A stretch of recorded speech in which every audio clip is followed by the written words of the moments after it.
жол өзү 96-жылы башталган өзү курулушу. 96. Мына ошол жанагы маданият участогу мына бүгүнкүгө чейин бүтпөй турганы бул өтө өкүнүчтүү да. Биз ушундай жолдорду баштадык го, ушул аягына чейин бүтүргөнүбүз жакшы макул болот эле да. Анан менде мында суроо айтсаңыз, азыр ошо канча километр болуп атат?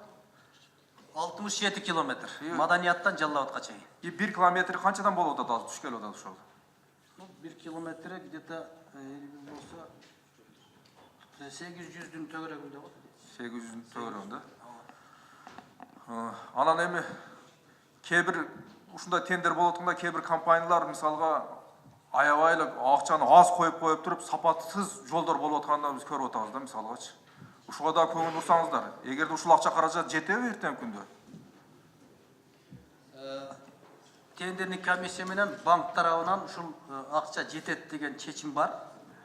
Биз ошонун үстүнө иштейбиз. Бирок жанагыда сиз айткандай, өтө эле эгерде мындай аз бере турган болсо, аны да тендерник комиссия менен карап чыгышат. Аны карап чыгат да. Ошого да көңүл бурсаңыздар деп айткым келет да. Рахмат, биз колдойбуз. Чындыгында эле ушу сапаттуу жол курулсун, ушун көзөмөлдөп өзүңүздөр аягына чейин чыгарып берсеңиздер. Рахмат.